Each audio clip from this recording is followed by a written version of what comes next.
Oh, also, what do you get someone for a bridal shower? Oh, baby, I don't know. I I don't think you have to get me anything. I mean, I know next to nothing about what's happening at this, but I don't think it's like a traditional shower, so I don't think you have to get me anything. What? And me and Christopher are living in sin, so it's not like you're going to buy me like a blender. But isn't this for your dowry? I need 3 cows and a bale of hay. Great, I'll put them in the trunk.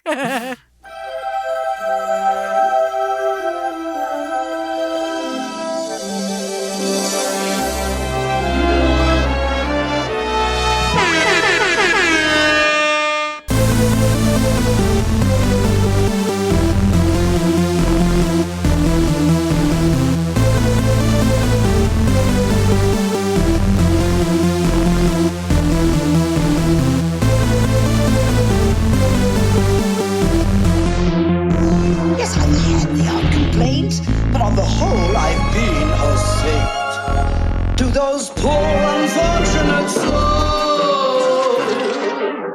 Hello, and welcome to Poor Unfortunate Podcast. I'm Connor Perkins. And I'm Caroline Ameti. Welcome to any returning listeners. It's great having you back here with us. And welcome to all of our new listeners. Thank you so much for hitting play.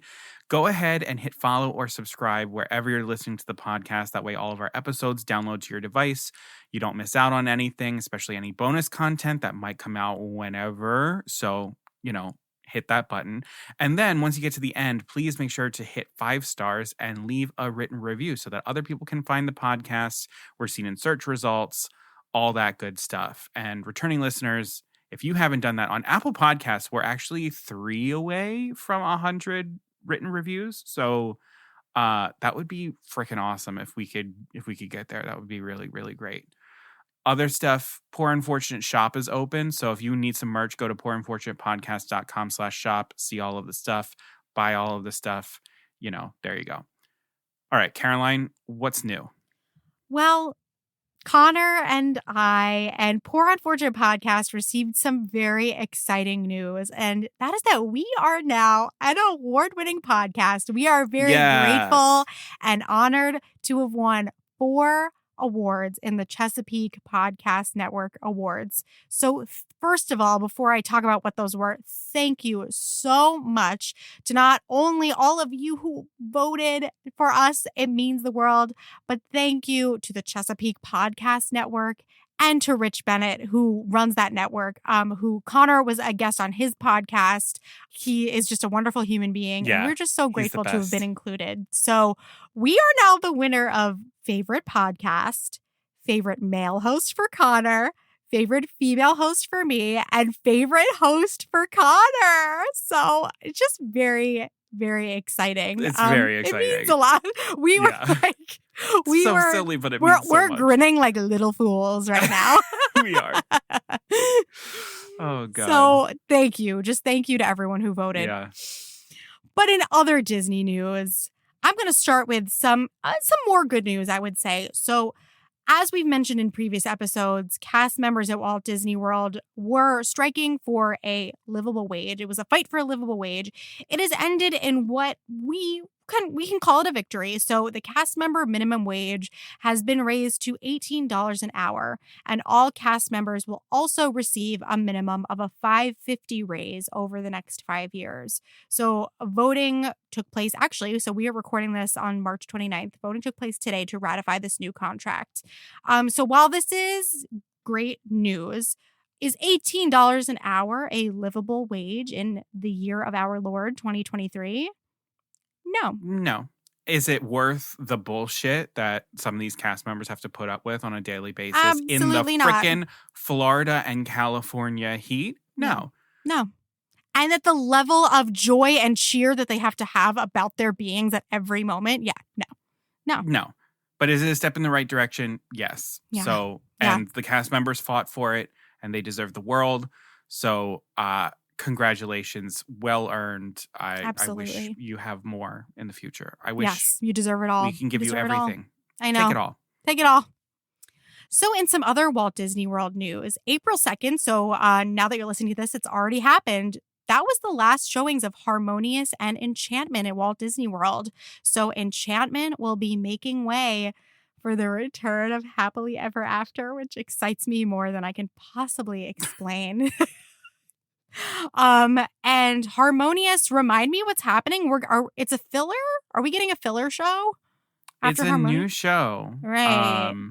Right. After Harmonious, I believe Epcot Forever is returning temporarily. Right, and then a new show is debuting in the fall. Yeah. And they're keeping it very vague right now. I don't know. Yeah. We'll find out what happens. The barges are gone, so everyone can stop complaining about that. Yeah. But I do appreciate that. The amount of effort that went into something like Harmonious with all of these barges, I appreciate that Disney is willing to like listen to the reaction and like fine tune and change it up. It takes a lot of work. Here's the thing with Harmonious. Like, if you got rid of the barges, like, fine. Don't get rid of that soundtrack. That soundtrack was fire. I did love the music was incredible. Absolutely incredible. But you know what, though? I was listening to my D-Park radio while I was working the other day, as you do. And when Illuminations came on, I was like... Illuminations is its own damn thing. Right. And I'm like, I know that it's silly to like want things to be at that level, but... I thought Harmonious was at that level. Harmonious brings me to frickin' tears. It didn't hit in the same way for me. I don't know. I will say, when all of those... Oh, my God. When they're doing Someday and at like varying intervals, all of the rockets from the different countries are like shooting into the center, and the rockets are shooting back out. I was a puddle. I was a mess. The soundtrack for Harmonious, I am very sad that we won't get to see that continue on for a longer life, because if the show didn't remain the same, the music could have. They could have just changed the effects. But alas. So goodbye. Goodbye to Harmonious and Enchantment. End of an era. And with some goodbyes always come some hellos. So Typhoon Lagoon has reopened after 4 months of refurb. So we finally got a water park back in action, which is pretty big news. There were announced some new character meet and greets coming to the park. So there is going to be a special area for you to meet Mirabelle in Magic Kingdom, which is so exciting. Moana and Figment. And I know there are a lot of people out there with mixed feelings about Figment, but I think that's pretty damn cool that you'll be able to meet him. The Figment meet and greet, that is something that like that used to happen. That you used to be able to meet Dreamfinder and Figment. Right? I remember, like, I've seen the old retro pictures of that in like the 70s or 80s. And they've shown the new Dreamfinder costume and puppet, and it looks really good. It looks really good. That's just a little something new and exciting. I love that. Yeah, and the Moana meet and greet is in Animal Kingdom. Yes. Which people are taking as a bellwether for some of that pie in the sky Moana coming to Animal Kingdom stuff. So I don't know. I think that sounds kind of accurate. We also got a little food kiosk in Magic Kingdom as well. So related to Tron, there's a new kiosk called Energy Bites. I've heard very mixed reviews about Energy Bites. I've heard that it's bad. I've heard that it's bad. Let's just go right out and say it. But hey, we'll refine and improve over time. But speaking of Tron, they've actually decided to move up the opening date of Tron. So that's opening on April 4th now. So when you're all getting this, if you're listening to it the day it comes out, that'll be tomorrow. So that's exciting. I mean, people still don't fit on it, but great. Good to know. And then some other Disney Parks news that I have. The attraction posters were released for World of Frozen at Hong Kong Disneyland, and they look spectacular. Like, also I the preview, I have to look them up. The preview of Hong Kong Disneyland's World of Frozen, like the footage of like what they've done. It's incredible. Yeah. It's fucking Arendelle. It's real. And they're getting an amazing animatronic of Elsa without I saw the projection her. mapping. Oh my God. It's unreal. Yeah. And they also are getting an additional ride that's like a bobsled ride, not like Matterhorn, but like... I am very intrigued by that, yeah. Yeah. So it looks like a really, really good addition. I want to go. Yeah, but I love the tradition of attraction posters, and I love that here we are in 2023 and we're keeping that going. And we're even honoring parks from all over the world as we do attraction posters, because let's face it, the attractions that they get overseas are 10 times better than what we get here. Yep. So let's see. You know, I always love to throw in a little update about the Little Mermaid live action as we get closer and closer. Yeah. So we did get the trailer. We got the trailer. Oh my God, right. We haven't been on since then. We did indeed get the trailer during the Oscars. God bless. It was amazing. God bless. But the original soundtrack will be released on May 19th. Perfect timing for me. That is one day before I get married, so I know what we'll be listening to. Oh my God. We're going to be getting ready. Sorry. That's set. But it's available for pre-order now, so you can, get it all set up to download right to your device on the 19th. Yeah. So with some new shit from Alan Menken and Lin-Manuel Miranda. So I can't wait to find out what that's going to be. Speaking of the Oscars, though, real quick, I do want to shout out the 2 winners that Disney had at the Oscars. So the award for Best Visual Effects went to Avatar: The Way of Water. Kind of obviously, the whole movie was a visual effect. And the second one that was won by Disney is for costume design. That went to Black Panther: Wakanda Forever for Ruth Carter. She's amazing. Her costumes are fucking amazing. Yeah, I feel honestly, I re-listened to the Pua's episode, and when we got to the headwear category, I think I messed up. But just like the Academy, I can't take back my decision. So, and then as we let you all know, as so many of you let us know, just in case we had missed it, Brandy and Paolo Montalban are going to be in the new Descendants movie as Cinderella and King Charming. And I don't really know how to be right now. Thank you to everyone who sent us that on social media. You see us, you understand us, and that means the world. Oh my God. We also got some new posters for Peter Pan and Wendy, which will be released on April 28th. And then I could have, based off of Connor's review, I sort of could have seen this coming, but Willow has indeed been canceled after 1 season. I'm so sorry, Connor. I know you were so excited for that. No, do not apologize. I've debated about whether I'm going to rant about Willow at some point. And I think I need to give it at least a year because what we saw was not Willow. That was I'm glad that we put it out of its misery. It needed to end. It was bad. It was not. Oh God. It was so the potential. Oh God. I'm so sorry. So no, I'm not sad. I'm sad for what we didn't get. Could have been. Yeah. But I did not want this show continuing. Absolutely not. So we got the new Elemental trailer. I think it looks so freaking good. I am so excited for this movie. Peter Sohn is directing it, he directed my favorite Pixar short of all time, Partly Cloudy, which appeared before Up. So, which is also so fun because if you look at the air characters, it is the clouds from the Partly Cloudy short. So it ties over. It's really great. It's really great. Wow. But they also announced that the short that's going to be attached to Elemental before is called Carl's Date. And it's about Carl Fredricksen going on a date with I'm Doug, not going to be able to watch that. Continues on Doug Day. So that's going to be really good. Other Disney movie news. Wish, the Disney animation feature that's coming out this November. We've gotten some news that evidently Chris Pine is going to be in the film as the villain and that he will sing. And then the other news that we got too, they dropped this very recently. Questlove is going to be directing a live action hybrid Aristocats remake. So whatever. Fucking do it. Because when I first heard about it, I was like, please no. But then I heard Questlove and I was like, I'm just like, I'm okay with them remaking some of these older movies because I'm like, put some freshness into it. Like, I don't know. I'm here for it. Yeah, and I loved that Lady in the Tramp. I love it. That was my first thing I ever watched on Disney Plus, and I loved it. So Lady in the Tramp was great. The remake of 101 Dalmatians was great. Cruella was great. Remaking things from this era of Disney animation, I think is a really good choice. I don't know. I'm here for it. I'm okay. We'll take all the content. Who are we kidding? We're just like, sure.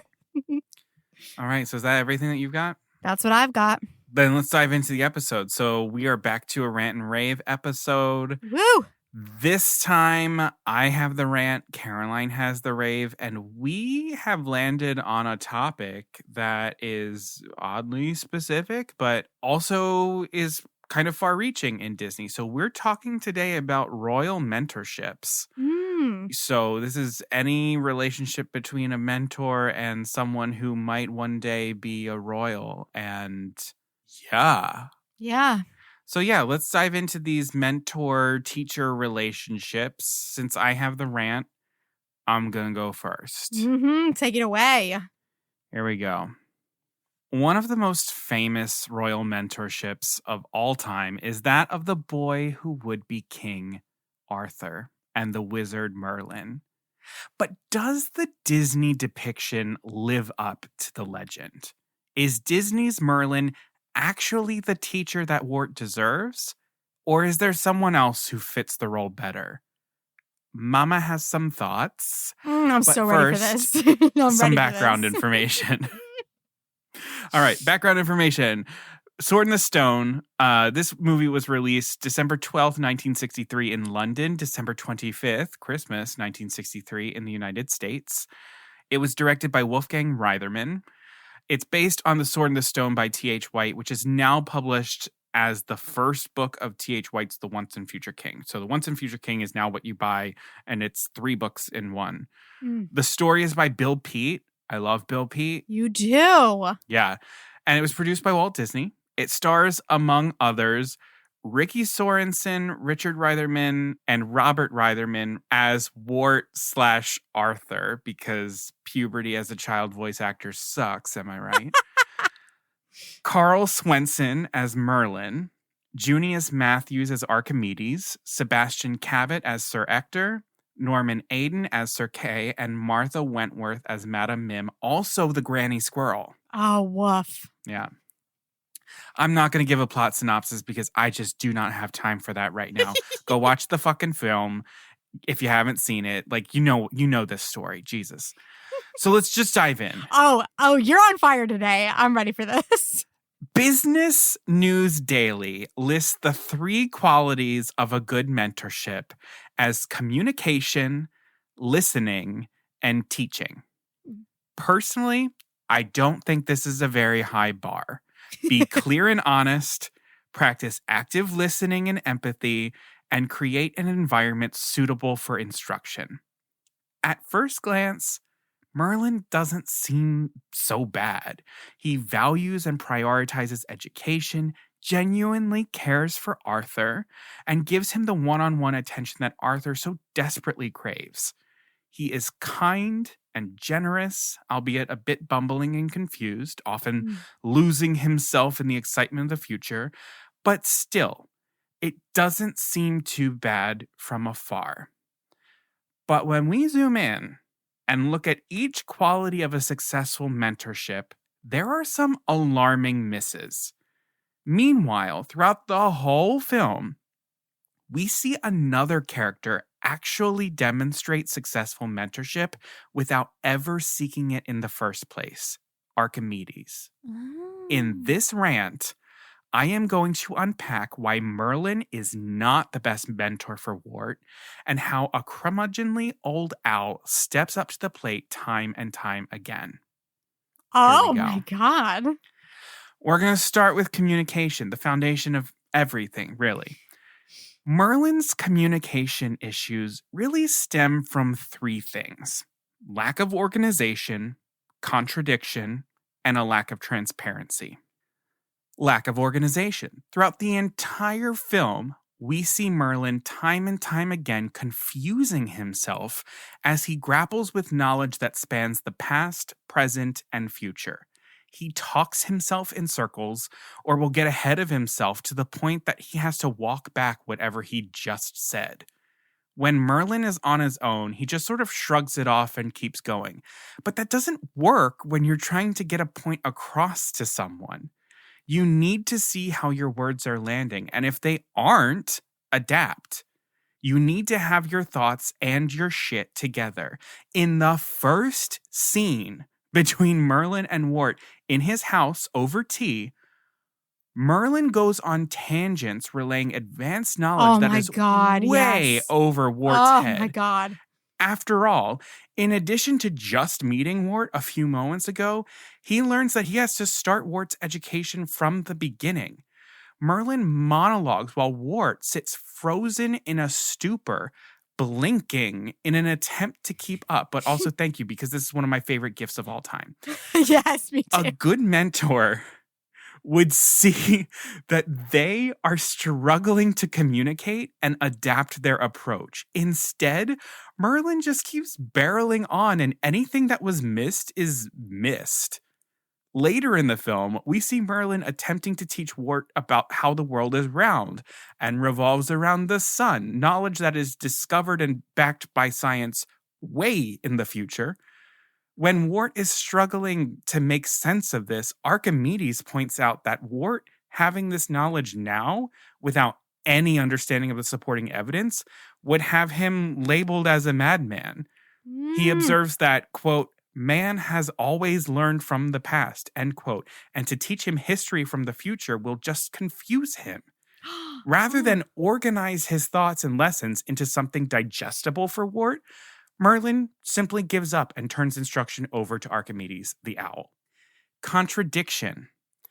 Merlin's knowledge of the past and the future is almost always at war within him and leads him to frequent contradiction. Contradiction is like the number one no-no of clear communication, as it negates your entire chain of logic and basically has you turn around and start again. It's the 404 error on your computer in conversation form.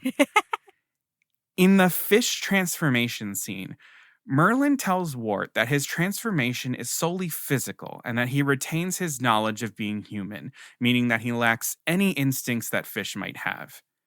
But not even 5 minutes later, when Wart eats a bug and is alarmed, Merlin chalks it up to fishy instinct.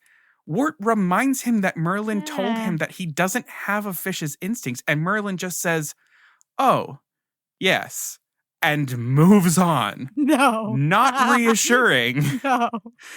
Not only does it make it difficult to get your point across when you're not clear on what that point even is, contradictions tend to dissolve trust in a communicative relationship. Quickly, this person is no longer someone who can speak with authority on something, since their logic is no longer sound. And lack of transparency. This is more often than not what threatens trust, the same trust that is the foundation of communication and mentorship relationships. Merlin has a hidden motive. He knows that something important is supposed to happen with Wart and that he should prepare him for that, although it's unclear if he remembers or can even keep straight what that destiny is until he sees Wart crowned at the end of the film. Regardless, he is trying to force the future and play with fate.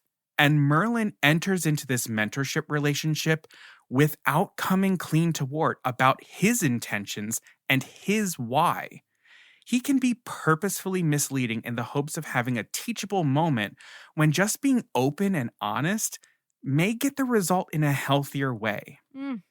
I think the best example of the erosion of trust comes from when Merlin tells Wart right out of the gate that he shouldn't get any foolish ideas that magic will solve all of your problems, because it won't.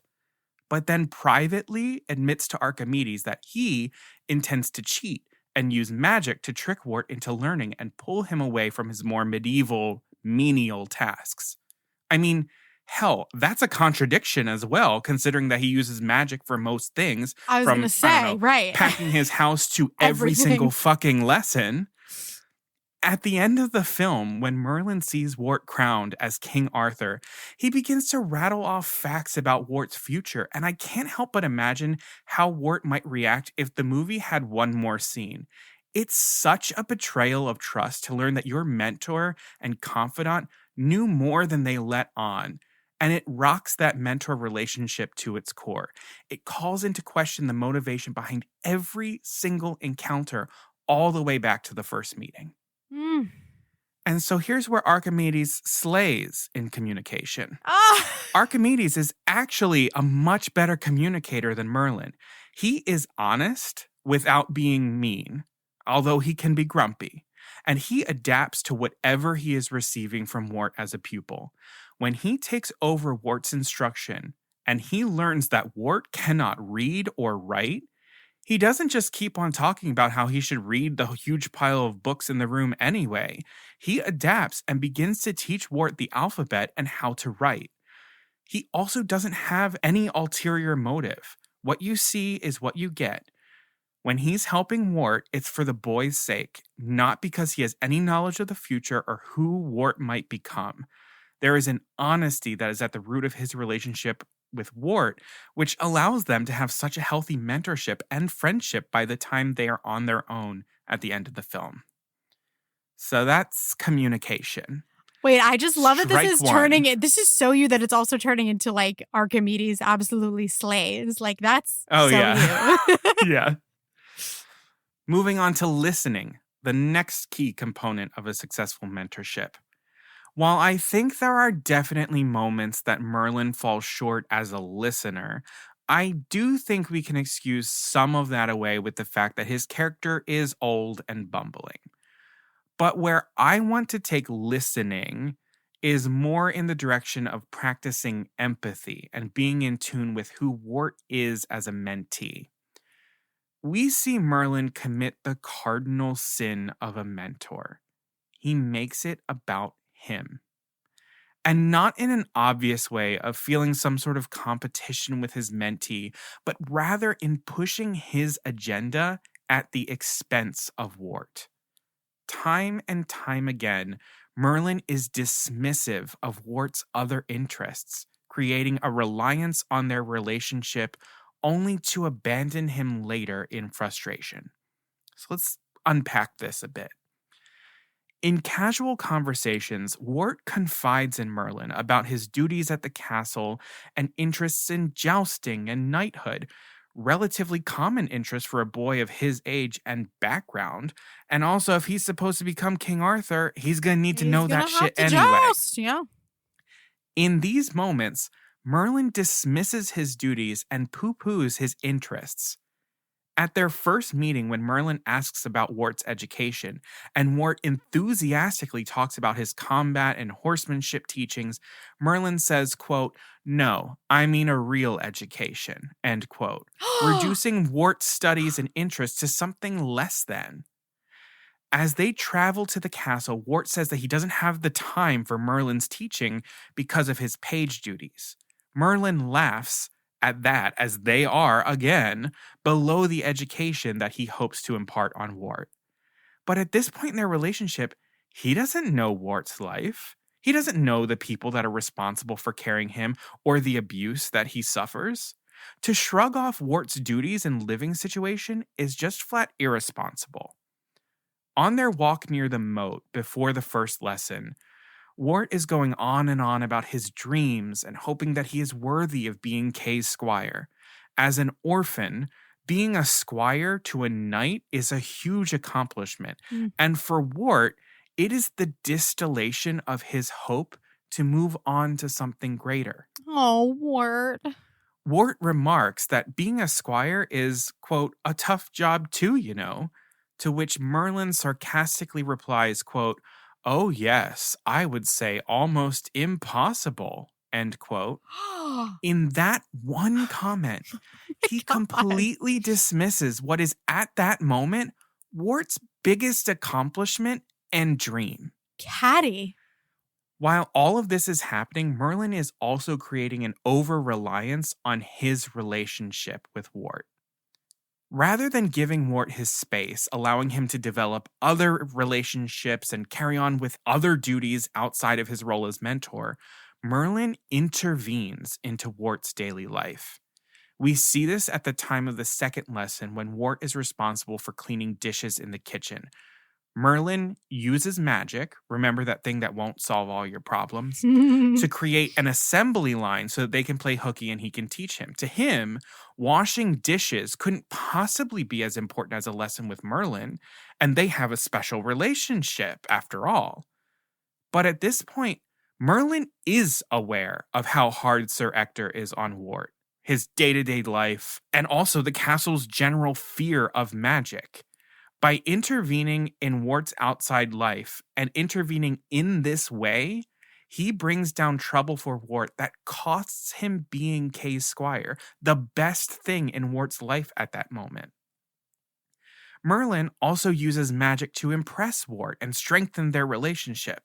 Now, this isn't to a problematic grooming level, but he is aware of how much of a dreamer Wart is and uses his powers that only he possesses to build a relationship. In a way, by carrying out lessons that are solely experiential and reliant on magic, he is also cementing himself as the sole figure in Wart's life to come to for education.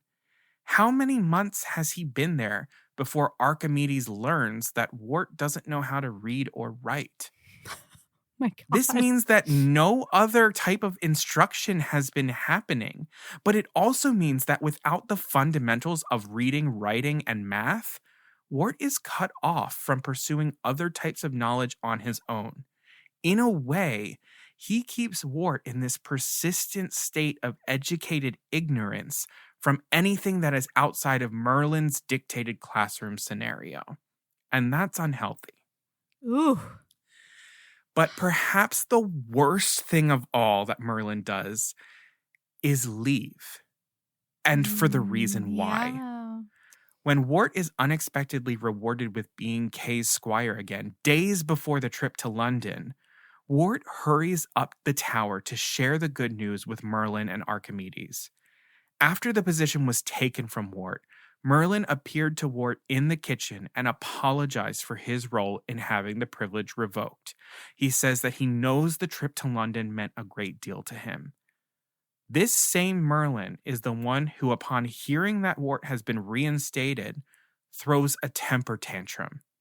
He calls the position idiotic, calls his uniform a monkey suit, says to Wart, quote, "I thought you had brains," end quote, and knocks over piles and piles of books.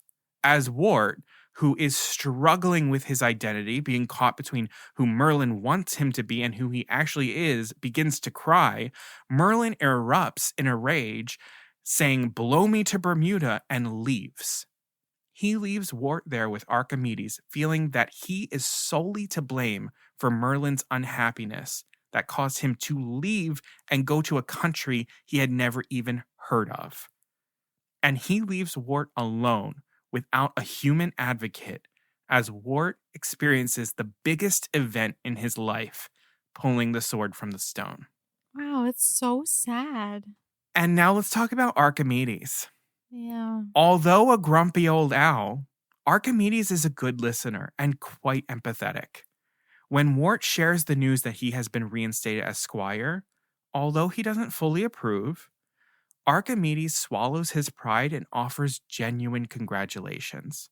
He recognizes that this is something that is important to Wart, and it's important for him to support his student. Archimedes also does not create an unhealthy attachment with Wart.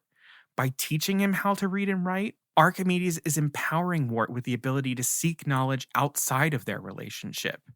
And when Merlin leaves Archimedes, he could easily just fly off and be done with the whole situation. After all, none of this was his idea to begin with. But instead, he sticks with Wart, travels with him to London, and supports him through the ordeal with the sword and coronation. He becomes the figure that Wart can lean on for advice and good counsel, in addition to just being a friend. And so that's strike two. And now teaching. Of all the Disney characters, Merlin is usually up there when we think of the great teachers in the Disney canon. But there are significant flaws in the lessons that he tries to impart and the environment for learning that he creates. We see 3 lessons in the film taught through various animal transformations: the fish transformation, the squirrel transformation, and the bird transformation that ends with the iconic wizard's duel with Madame Mim. But the takeaway from each lesson remains more or less the same every time. Mhm. Brains over brawn, look before you leap, knowledge and wisdom is the real power. Each lesson is teaching Wart to invest in his education, as that will serve him well. Great, grand, love it. So where is the education? What do we see of this education that Merlin so desperately wants for Wart? Again, some time has passed. We have seen 2 animal transformations before Archimedes makes the discovery that Wart can't read or write. How good is this education that he is actually getting from Merlin that Merlin is so desperate for him to value? I don't see it. Mhm. But above that, it is the responsibility of the instructor to create a safe environment for learning. Don't get this confused with comfortable, because yes, sometimes learning can be uncomfortable or require you to challenge yourself.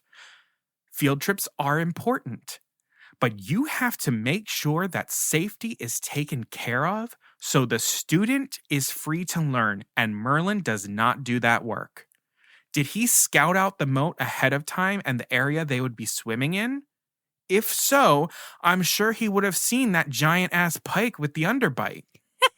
In the 2 transformation lessons where Merlin is the chaperone, he is always the last one to know about the present danger. In the fish transformation, Wart and the frog are already being pursued by the pike, and in the throes of a fight before Merlin realizes and tries to help. And then when he does, he is quickly trapped inside a sunken frickin' helmet. It becomes quite clear that this situation is rapidly escalating from teachable moment to life-threatening situation. And guess what? The wizard can't even remember the fucking words to the transformation spell to turn them human again. That's like rule number 1 in spell casting. Before casting a spell, always know the spell to undo it. Get her. This is gross negligence as a teacher. And how on earth could this possibly get worse? Well, it does. In the squirrel transformation, Merlin is completely in the dark that there is a vicious, starving wolf hunting Wart, and that his pupil God. is trapped with his tail caught in a log on the forest floor about to be eaten. Merlin's off dealing with the nuisance of a lady squirrel, and he lets that consume him to the point of abandoning his responsibility to protect Wart. As Wart and Merlin walk off after the lesson, Merlin still has no friggin' clue that his pupil almost died on his watch in a loud and very obvious fight scene. 2 for 2. This should be the end of his career as an educator. Like, that's when they take your license. Merlin repeatedly exposes Wart to unnecessary peril to drive home the same point about the importance of an education that he sucks at teaching. Yeah. Meanwhile, Archimedes is the one who saves Wart from the pike. Despite being a bird, despite being out of the water and not part of the lesson, Archimedes is on top of the situation as soon as Wart and the pike breach the surface. He springs into action, attacks the pike, goes underwater, and risks his own life for a student in trouble. This is the hero substitute teacher that we all deserve. But even when he isn't just saving Merlin's negligent ass, we get to see what Archimedes is like as a teacher in the bird transformation. He tells Wart the best way to learn flying is simply by doing it, not studying all of the mechanics like Merlin wants him to. He speaks to Wart in language that Wart can understand. Fan your tail, spread your wings way out, tippity-toe, off we go, that sort of thing. And when he does, Wart understands immediately. While in flight, Archimedes continues to give simple, clear instructions that are easy for Wart to follow. He offers positive reinforcement and encouragement to keep Wart's morale up, and the flying lesson goes wonderfully. And in terms of maintaining a safe environment, Archimedes is in control. He is the one who spots the hawk and gives the alert to Wart. He has eyes above and below, focusing on potential threats so that Wart can focus on his education. And while, yes, a predator does appear, this is how you successfully manage an environment as an instructor. So despite all of this, Merlin's not a bad character, and by no means the worst mentor that ever lived. I don't know. But is he the best mentor for Wart? I would say no. Although their pairing is one of the most famous teacher-student relationships in Disney history, there are enough glaring flaws in communication, listening, and teaching that would mark this royal mentorship as unsuccessful in my book. Twice in this film, Merlin taunts Archimedes that if he knows best, he should teach Wart. Twice in this film, Merlin hands over instruction to Archimedes, someone who never wanted to be there in the first place. And twice in this film, Archimedes shows Merlin up on being the effective mentor that Wart deserves. He is undoubtedly the unsung hero of The Sword and the Stone, and I think it's time that we knock Merlin off his pedestal. If he's smart, maybe he'll learn a thing or two from his pet owl. But this is my formal revocation of Merlin's Teacher of the Year award. Yes. This whole thing made me so sad for Wart.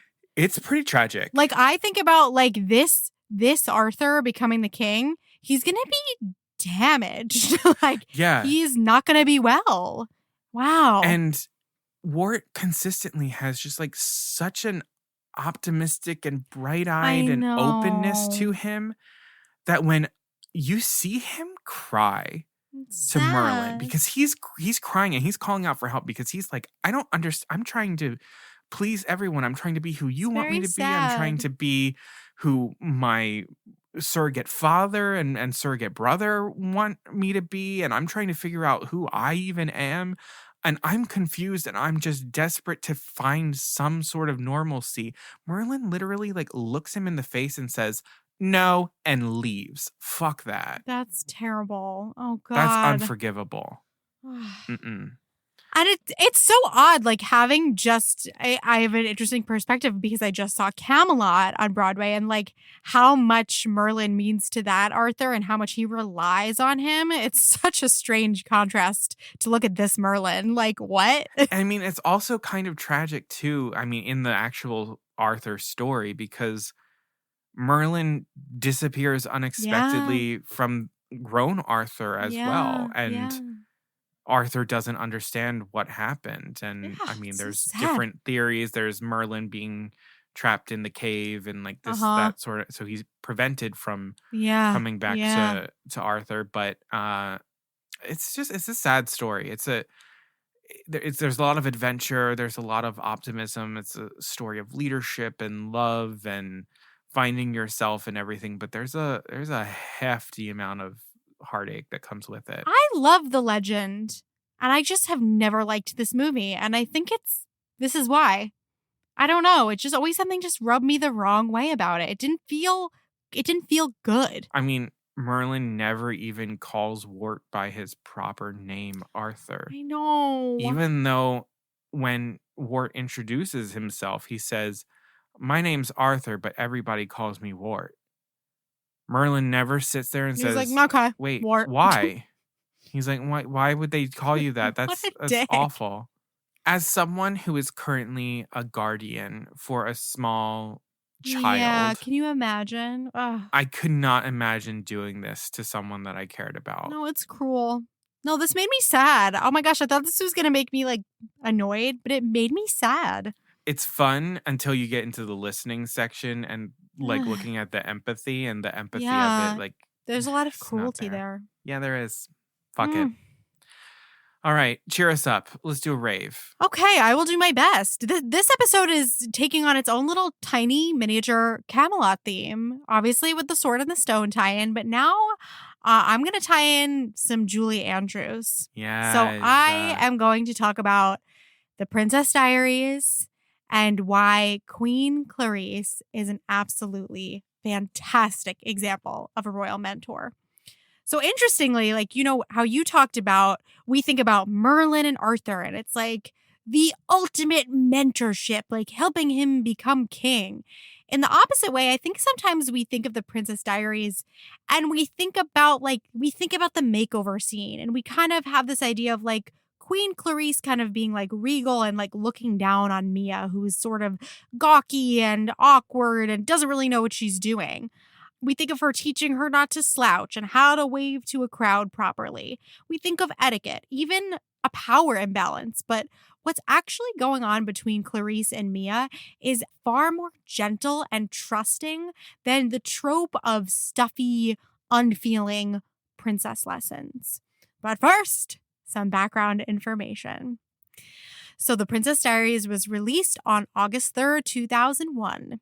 It is directed by Gary Marshall, and the screenplay is by Gina Wenkos.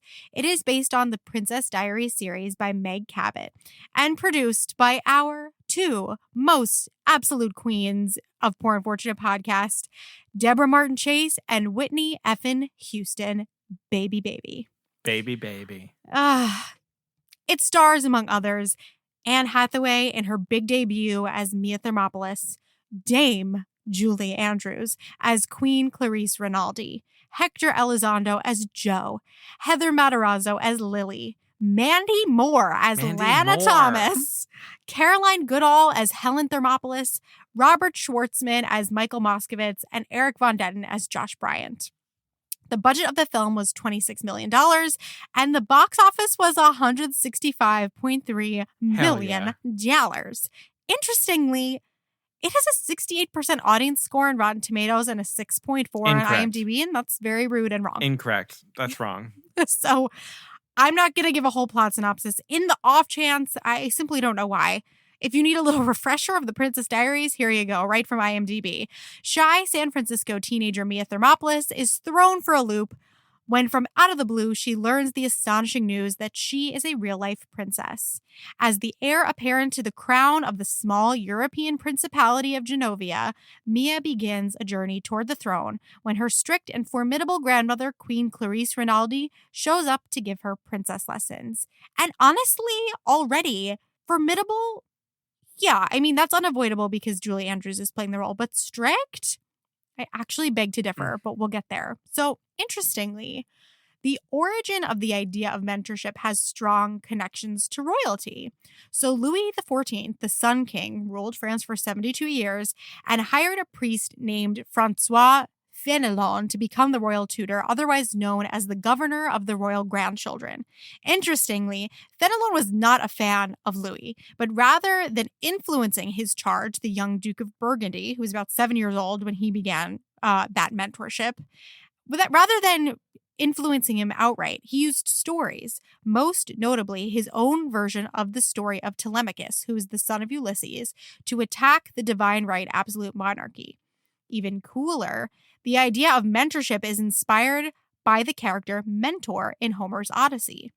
Ulysses entrusted his son, Telemachus, to the care and direction of his old and trusted friend Mentor before setting out on his voyage. Telemachus was guided and advised by Mentor, and this is where we get the word from. But back to Fenelon. It is said that he transformed the young Duke of Burgundy from a spoiled and violent child to one with self-control and a sense of the weight of his future duties as king. I bet you that the success of this mentorship is largely due to the fact that Fenelon passed his lessons on to the young royal in a more indirect way. Stories allowed the young Duke to reach his own conclusions rather than being spoon-fed opinions that he didn't come up with. He was allowed to decide what monarchy and being the king meant to him. And this is exactly the approach Queen Clarisse takes with Mia. She is way more trusting, gentle, relaxed, and hands-off in her mentorship of the future princess than we have ever given her credit for. The prerequisite for being a perfect mentor fit to mentor a princess is, of course, royal experience. So Clarisse has that. It's obvious. But the way that she wields this experience is incredibly subtle and has convinced me that the supportive and relatively hands-off mentoring style is why this is a contender for one of the best mentorships in Disney history. Clarisse proves that a great mentor is also an admirable person outside of their relationship to their mentee. So let's take a look at who Clarisse is as an individual first. So most importantly, Clarisse is very different from the Queen in the Meg Cabot book series. Our first introduction to Queen Clarisse in the movie is through Mia and Helen's discussion of her. Mia calls her the snobby lady who ignores us. This conjures up a vision of a Queen Clarisse much more like the one from the book series. That Queen Clarisse, she is a friggin' trip. She is a chain smoker with tattooed on eyeliner, an obsession with sidecars, and a miniature poodle. The books are very different from the movie. In the books, like Mia's father is still alive and is very much a part of her journey to becoming a princess. So in the books, Clarisse serves as more of a darkly comedic and chaotic force who serves to shake up Mia's story a lot. Princess lessons still exist in the book, but in the book, they're extremely damaging to Mia. At one point, Clarisse literally tells Mia that she looks like a hooker. And Clarisse is the one who leaks Mia's identity to the press and is the one who causes the paparazzi to follow her around. It's a lot. Oh, I don't like this. Oh, the Grandmare is what they call her in the books. She's absolutely wild. So Meg Cabot actually had struggled to get the original book published, as some of the content was considered a little bit inappropriate for younger readers. I absolutely devoured them, but they definitely gave me an education on some more adult topics, so I get it. So when Disney bought the rights to the book, Deborah Martin Chase developed the script with Gina Wenko, and Cabot purposefully stayed away from the screenwriting process so that the books and film could live in their own universes. Aspects of the book, like Mia's political inclinations, were softened a bit for the film, and the goal of a G rating likely also led to the softening of Clarisse as well, who is referred to as Grandmare in the book. So director Gary Marshall personally invited Julie Andrews to discuss the film and the role of Clarisse with him. She accepted the role without reading the script on the basis of Marshall being the director alone, and much of Clarisse's portrayal was left up to her. Julie Andrews had to have been a huge departure for Meg Cabot from the Clarisse in her head and in the books. And although she had fears that Andrews was too kind for the role, Andrews' acceptance of the role was cause enough to have Mia's father be written out of the story in order to expand the role of the Queen. Julie's extensive knowledge of European royalty, both from past roles and her recent knighting as a dame, really transformed Clarisse into the regal royal that we now know and treasure, rather than a crusty, chaotic New York City, I don't even know what. She's something else. The Queen Clarisse in the book is very Yzma. That's what it conjures up to me. Oh, interesting. Yeah. So Clarisse as Mia's mentor is a relationship that belongs almost entirely to the film. While Grandmare in the books brings to light everything Mia is lacking, this Clarisse has a natural faith in her granddaughter that is the crux of what makes a great mentor. Rather than crafting a new made-to-order princess out of scratch, Clarisse brings out the best of who Mia already is.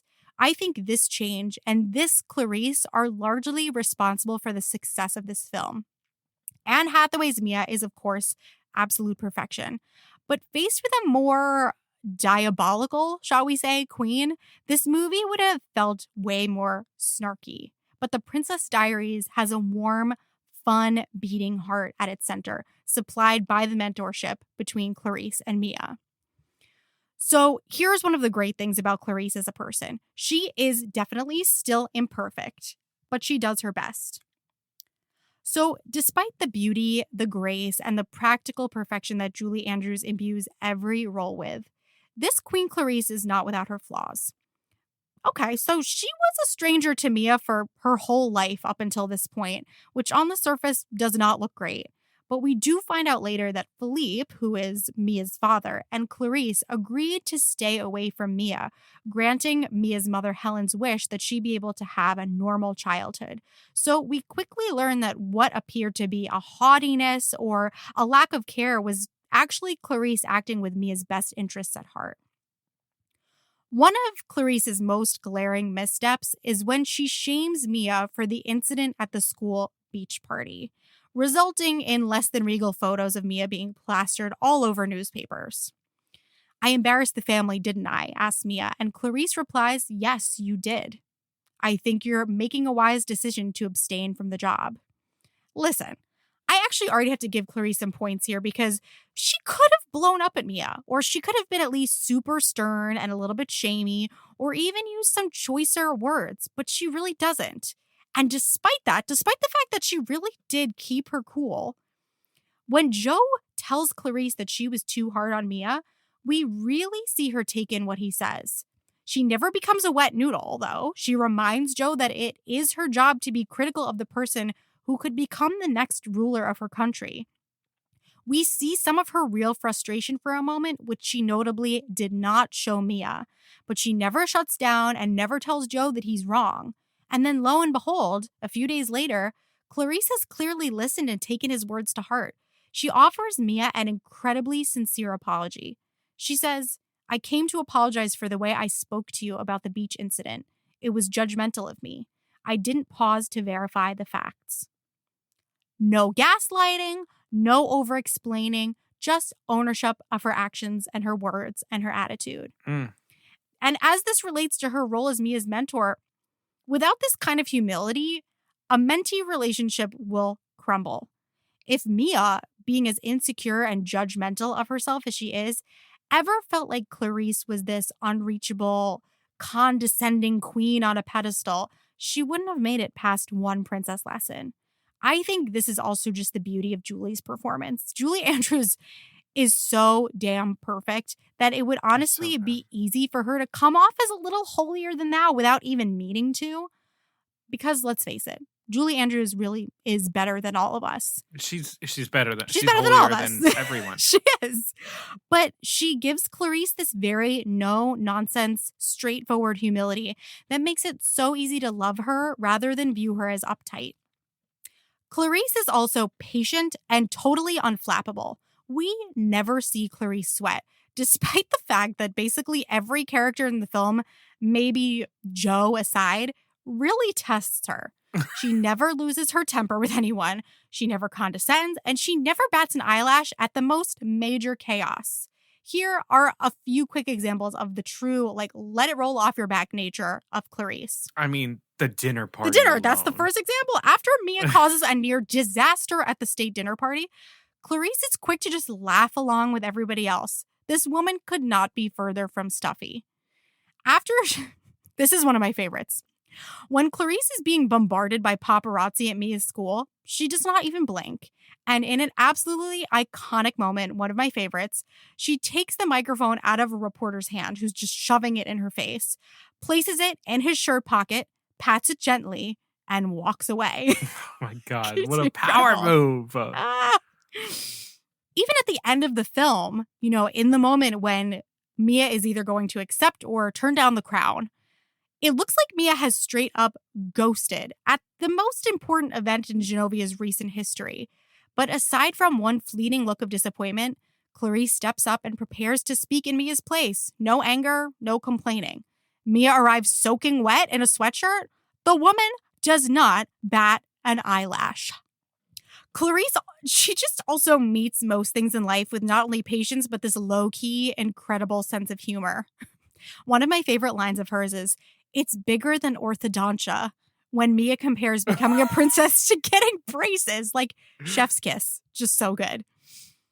And another wonderful thing about Clarisse as a person is that she really sees people.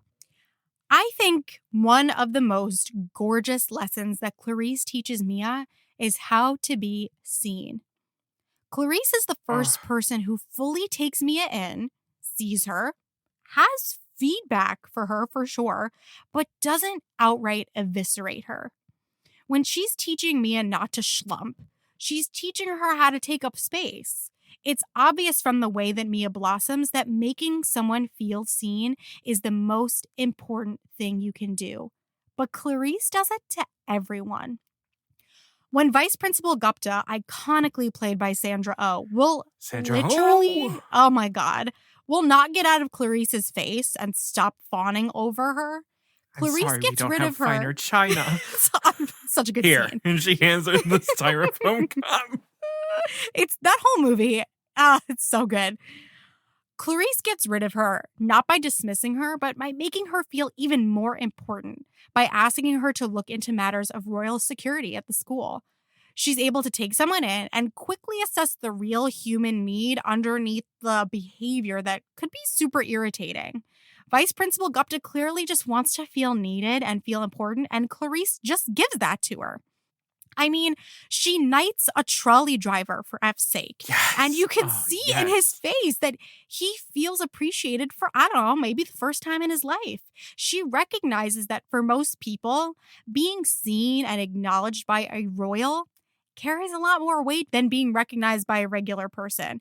And she wields that power with grace and generosity. She strategically allows people in. She allows them to reach her despite their difference in status. She's not stoic. She is not aloof.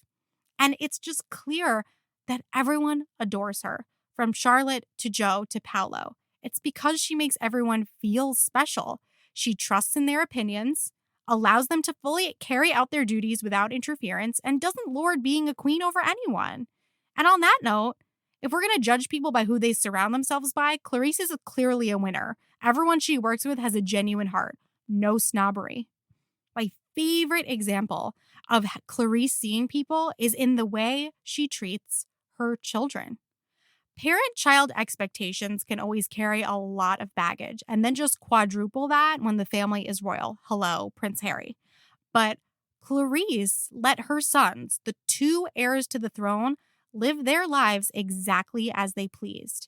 Pierre, her older son, wanted to refuse the crown and join the church. No problem. Philippe looked like he was going to do the same and run away to a life as a civilian with Helen. Clarisse did not stop him. She explains to Mia that it was Philippe's own guilt and actual desire to serve his people that made him change his mind.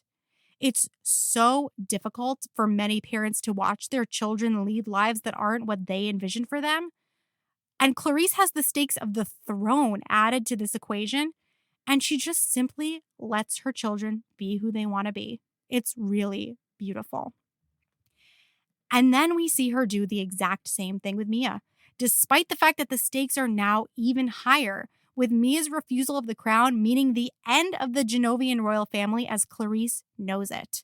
So let's look at her relationship with Mia and why they are the perfect mentor-mentee match. So one of the most important things that Clarisse does in her relationship with Mia is that she cuts through the noise of Mia's life. Because wow, is Mia's life full of judgy people with lots of opinions. It's truly no wonder that she's so insecure. Mia is constantly belittled by people in her life, whether they're friends like Lily or enemies like Lana. Mia, at the end of her rope, kind of explodes on Clarisse at one point, saying that she feels like everyone is ragging on her and telling her what to do. But this comes pretty directly after Lily has once again come for Mia's throat over one of her choices, whether it's her new hair or her crush on Josh, who she just dismisses as a Backstreet Boy clone, when Mia is just trying to tell her how excited she is to go to the beach party with him. It is impossible for Mia to even hear her own thoughts in the relationship with her best friend. And although Mia's mother is loving and does want the best for her, she's also just another source of noise and chaos in Mia's life, dating her teacher, Yes, lacks structure. No structure. She keeps a major secret from her. There's a lot of love there, but Mia and Helen keep missing each other on the communication front as well, with Mia often just ending up in her room when she gets overwhelmed by Helen. Which is often, and I don't blame her. Helen's a lot. Love her though, but she's a lot. She's a lot. Clarisse, however, is very even-keeled and straightforward with Mia.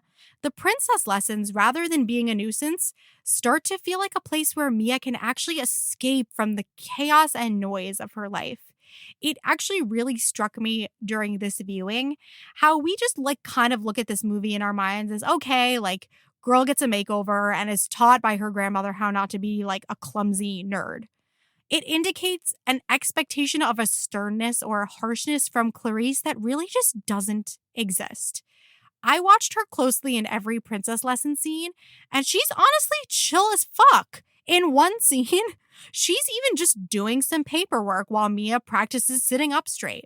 These lessons are not intimidating or aggressive at all. It's just structure. And how we know that Mia craves this, I just realized this. In their debate class, what are they debating? Yes, and Mia School wants uniforms. to keep the uniform. And who is the affirmative? I love that so much. She wants structure and predictability. She's craving structure. Oh, baby like, girl. You will wear stockings, not tights. I never want to see those shoes again. And she does the things. Yeah. Yeah, she does. Oh, that's because touching. She needs someone to say, I need you to be here at this time doing this thing. Oh, poor baby She girl. craves structure. Wow. This so movie true. is fantastic. It is. It ties perfectly into my next point is that Mia is also a bit traumatized by the fickle nature of some of the closest relationships in her life. She becomes used to Lily just suddenly being mad at her or Josh thinking that she's uncool. It makes her very concerned with her grandmother's feelings towards her. And she is just used to constantly assessing where she stands with people. After a fire and other disasters caused by her at the state dinner, she asks Clarisse, "You're not mad at me for what happened?" We can feel her expecting the worst. But Clarisse just breezily answers, "Actually, I found it rather funny. It reminds me of my first royal dinner party."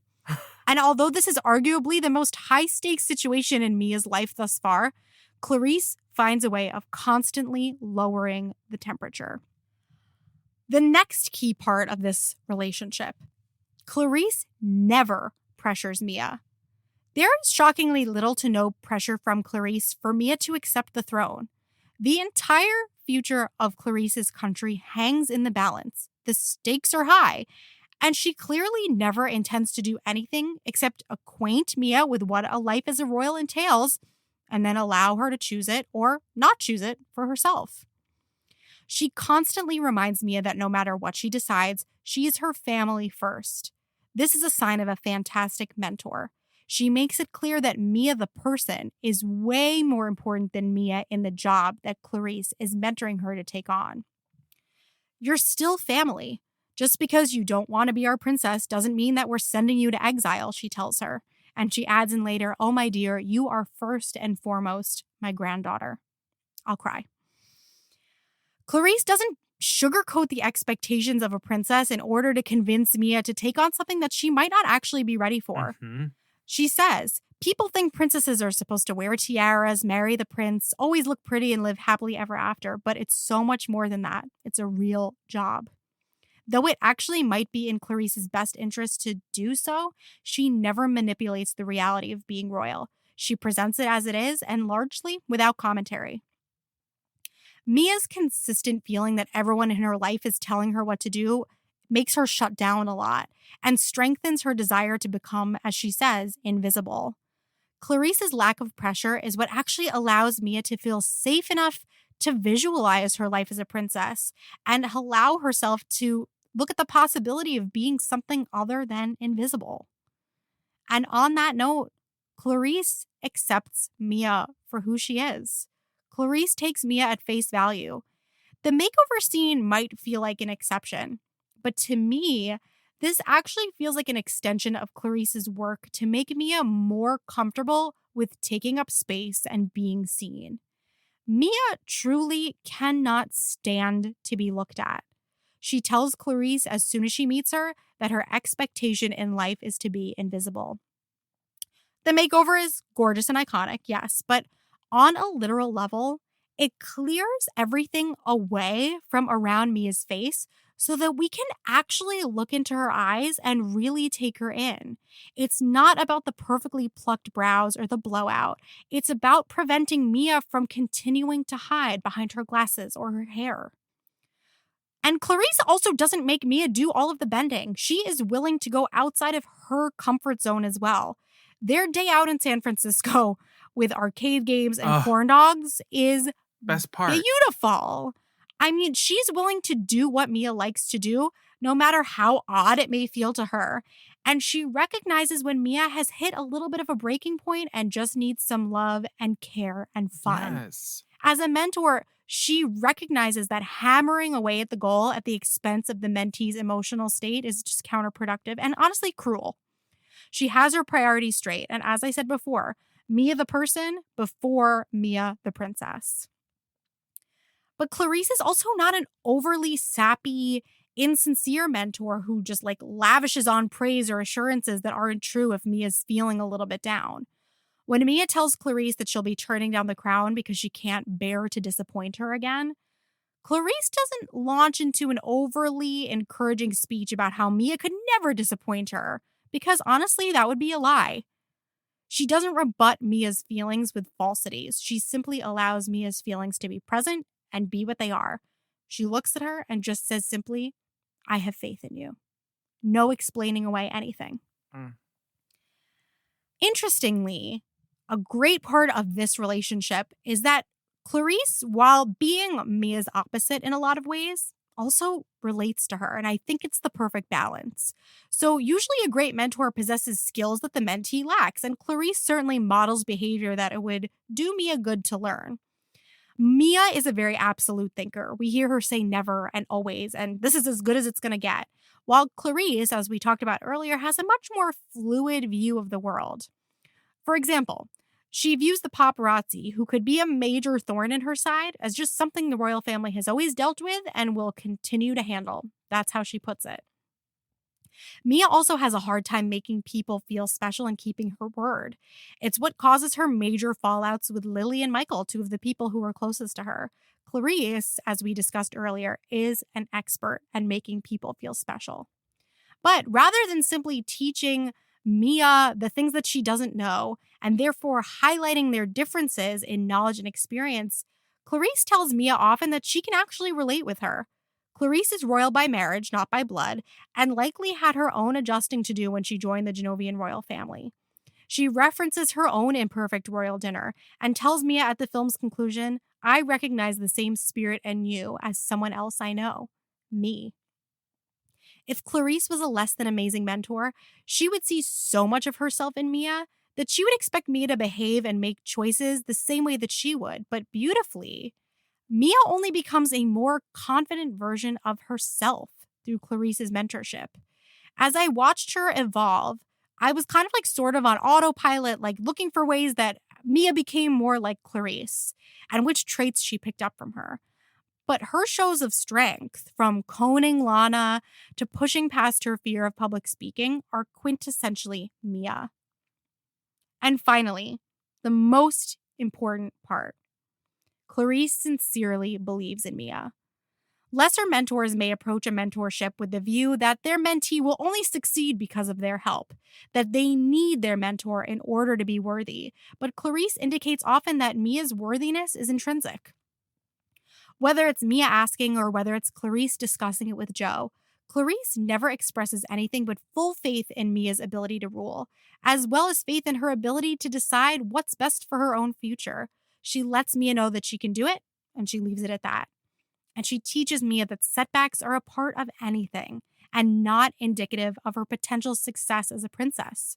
She says, you wouldn't stop driving your Mustang just because a couple of insects hit the windshield, would you? Besides, look how far you've come. So what do all the qualities of this mentor relationship have in common? They all ultimately allow Mia to save, for lack of a better word, herself. If you're a 15-year-old, insecure, invisible, bullied high schooler, you're likely wondering, as the opening song of the movie says, who's gonna save me? A queen giving a teenager princess lessons sounds a lot like that. But what Clarisse really does is clear all the distractions and criticism out of Mia's life and allow her to connect with her inner strength and inner convictions, removed from the expectations of anyone else. Like the best fairy godmothers, Clarisse only uncovers who Mia was all along. I think a good way to describe what Clarisse teaches Mia is this: the importance of grace, the knowledge that power is nothing without respect, why one must have patience, positivity, perspective, manners, kindness, and humility. Always, to everyone, no exceptions. The joy in treating people as a gift rather than a burden. How far choosing gratitude can get you. Oh, wait. That's what Anne Hathaway wrote about what she learned from working with Julie Andrews. My God. So to close it all off, my favorite shot of the Princess Diaries is at the end of the movie. The camera is trailing behind Clarisse and Mia in their ball gowns, entering the royal ball after Mia has accepted the crown. The room is quiet. The crowd watches them intently as the orchestra starts to play. Their arms are outstretched and their hands are delicately touching. They're entering the way a king and queen, a royal couple, would enter a room. Their postures indicate power, something that we would hardly recognize in the Mia from the beginning of the film. But more than that, their entrance and their postures and stance indicate equality. To me, this is the ultimate proof of the success of this mentorship. The end result is two people seeing eye to eye in positions freely chosen. And to top it all off, we get Miracles Happen just a minute or so later. And now I cannot hear the lyrics any other way, but almost like a conversation happening between Mia and Clarisse, with Mia saying, "You showed me faith is not blind. I don't need wings to help me fly." And Clarisse answering, "Miracles happen once in a while when you believe." Whoa. I mean, it also makes me think of when Mia like goes off with Michael into the garden and the camera like racks focus on Clarisse looking at her, and it's like her like looking at her like watching how she's blossomed, that Mia is taking charge, not just about the thing that they were working on together, like being princess, But she's now taking those lessons, but taking charge of that in her own life, like her personal life. Yeah. And like the look of approval, it's just has so much weight. That movie is just so oh good. God, there's so much happening in that movie. You will hear and see something new every time. So good. You really will. Yeah. And you can also just like, you can 100% see that the people who did Brandy Cinderella did this. I was just cackling. I'm like, this is my taste. Whatever this is my taste. It is. It's your brand. All right. Well, that's going to do it for us. Thank you all so much for listening.